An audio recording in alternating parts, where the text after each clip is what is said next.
Thank you, Patricia, for the introduction. And yes, maybe my life sounds a bit interesting, but I think everybody's life is different. And I am sure you all have very interesting life. And as long as time will pass, you will realize and you will really know that we have everlasting new beginnings all the time. This means that everything starts and has an end. And when it has an end, it is the beginning of a new start. I don't know if you understand this. Like, this is what life is about: endings and new beginnings. So I'll start with my grandparents, both of them, from Madeira, Portugal, and from Lugo, Spain. But in that time, in the 50s, it was a very bad time for both countries. We were at the end of World War II, and things were very, very bad. Not as bad as it is now, like really bad. They had no food, there were no jobs. Spain and Portugal were the most affected as most of the times. So they decided to go to a new horizon and a new beginning. And then I did the same. I came back to Spain, to Barcelona, and to my roots, maybe. So every ending is a new beginning. This is one of the most important things you will learn from this talk. And this is because I show you this picture because it is what my parents and my grandparents did. They went from Portugal and Lugo. In the port, they said goodbye to everything they had, everything they knew, all of their friends, family, properties. Imagine that you have to go in a month's time, leaving everything behind, to a new place where you have no information, just promises. So there they are. These are my father's family, my grandparents. So life starts in an unknown land for them, totally unknown. They didn't know the culture, they didn't know the language because they were Portuguese. They left everything and they started out from scratch. The only thing they had was each other. They only knew this other person. They knew no one else. But being honest, being hardworking, and also being responsible made them grow and made them come from a very, very humble background where they have nothing to do, nothing to eat, no job, nothing. They made a good family, a prosperous family. And this is the secret. Being responsible, having each other, and having values, and applying them not only in your life, but as well as in business. So, new beginnings are not easy. They were living in a house looking exactly like this one, and they were in very difficult times for years. And they started to grow a family. They had a small job in a shop, in a very small shop, and the owner decided, after many years of hard work, he decided to give the business to them, not to his children, but to these two Portuguese that he barely knew, but that he knew that they were working really hard and they were very honest and responsible. And they applied these values to their company and to their family as well. So, I would like to show you the picture of my father. That's my father there, and this is my grandfather. And this is their business. After a long, long time of hard work, he owned the business, and they differentiated and they grew by helping other people, because they were in a very pure community, and they decided that by helping others and by giving them their hands, for instance, they used to give children candy every day. They used to donate food when famine and hunger came to the neighborhood, because it was also difficult times. In Venezuela, it was very good time in general, but they were in a very poor zone, in an impoverished zone. So my grandfather made this small business a very much successful small firm. And he helped the community, and the community around this business was a better one. But the value was that he made it out of helping others. That sometimes we don't mix business with values, right? One thing is business and one other thing are values. But in this case, this is what made him grow and differentiate himself. And he also knew the importance of education. He only got to 4th grade. So he only knew how to write and sum and divide, but nothing else. So he knew the value of education. And he and my grandmother, they taught him, my father, to study really hard. And it was the norm at the time that children worked at the business, at the family business. They weren't sent to school. No, they weren't sent to university.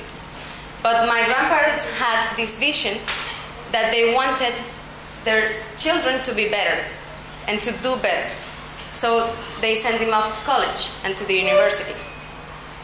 So my father started a new life. He started off better than his parents did.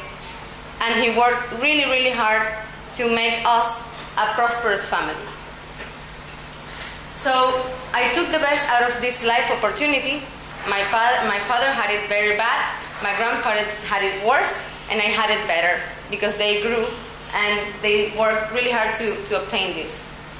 So I studied, and the only thing I had to do was study.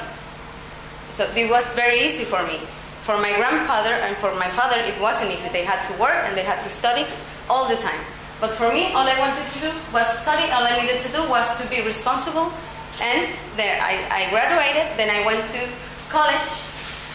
And I went to a very unique university, a private university, a university for rich people, which I had the privilege to have. And only 30 years after my grandfathers came from Portugal, I had the opportunity to study here in a very private school, in a very good school. But what's the problem that I see? When I get there, I see that there is poverty right on the other street, but extreme poverty. This is the neighborhood of Petare, which is one of the worst favelas in the world and in Latin America, of course. And right on the other side, you can see the green pastures and the university for the rich. So there is only one street dividing extreme poverty, difficulty, violence from privileged. So this was something that really shocked me up, and I thought, well, my grandparents used to live there, and now I am here. Why this happened? So please, I ask you to not ignore things around you. Try to see the people that surround you and their needs. Because it is important for us that can see it to do something about it. So how can you help? What can you do?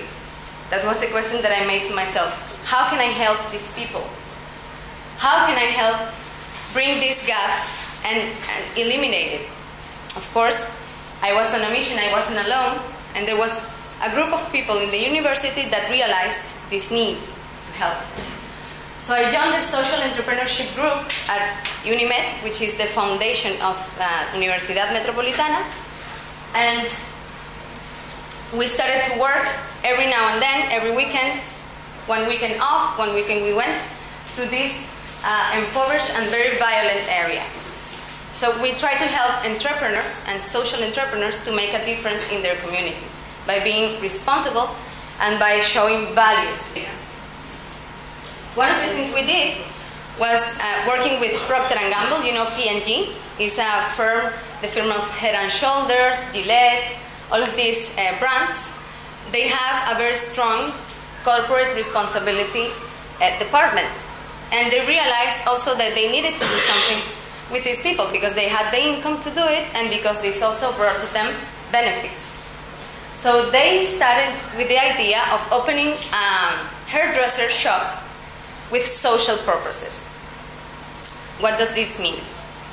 This means that they opened a small school for hairdresser women, which were the girls in the community that had the ability, to fix somebody's hair, and they used to do the hair of their children, then do the hair of the neighbor, because they were very, very skilled with their hands. but they lived in poverty and sometimes with familiar abuse, which was a big problem, and they didn't have enough money to be independent. So what Procter & Gamble did, the foundation of the UNIMED, and myself and the group that I was in, we made this possible. We made this social hairdressing school, and we gave them the tools for free so they can educate themselves. And this is the importance also of education. You have to have some kind of education so you can grow and you can be better. And they had a talent at first, but then they developed it through this school, and then they became independent hairdressers. So they could go and charge for it because they had a certificate made by this organization that, you know, I am a professional hairdresser. They were professional hairdressers. And they made their money. They were independent. They could leave their families with their abuse, and they could raise their children with this money. So this was a very important factor for us, and this was the project that we did for over a year. And I think this really shocked me up. And finally, I graduated. I worked hard, as my family did. I studied, and of course, I took charge. I did something. I felt good. I felt good about doing this. And I started to look for a job doing something very similar, social entrepreneurship, etc. But the pay was really, really low, and no pay sometimes. And you couldn't find a job. It was something very new. Nobody understood why businesses should mix with values and with social facts. That's a business of the government. That's something that the government has to take care of, not ourselves, not the companies. The companies are here to make profits. And this was the mindset that they had. So I found the opportunity to go to Spain. Things in Venezuela are not good at the moment. There are many social problems. So I had the opportunity to study abroad, to continue my education. I went to one of the best schools in the world, which is IE Business School, and all because of my parents' effort. So I have to thank them. I'm very grateful for them making this huge effort for me to continue my education and continue growing and doing things. So I enjoyed this experience. And for me, it's difficult because I see my parents' lives and my grandparents' life, and I see mine, and I see it's so easy. It's so easy for me. But it wasn't easy for them. So having this in my head, I graduated from the university, from IE, from my master's. I met a lot of people from all over the world, and this was a very enrichment experience. And then I found a job at Unilever. I found a job in marketing at Unilever, which is a very responsible company. They have social programs. They also treat their employees very, very well. So I was very pleased to go to Unilever, which is a food multinational. And then I found a job. I found a job in Barcelona. I moved. I was very happy to be here. And 2 years afterwards, the crisis came to the company, and I was let off. So I was, I lost my chance, my opportunity. They closed the department where I was in, and I was in the streets. So I thankfully, I had the means to live and to have a home and to keep it. But still, it was a very difficult situation for me. For me, it was a failure. It was a crisis. Maybe it wasn't because of the country. Maybe something I did, something I was doing, because it's not only about what others, what the crisis, the country is not doing well, so that's why I was let off. No, maybe I had something to do with it.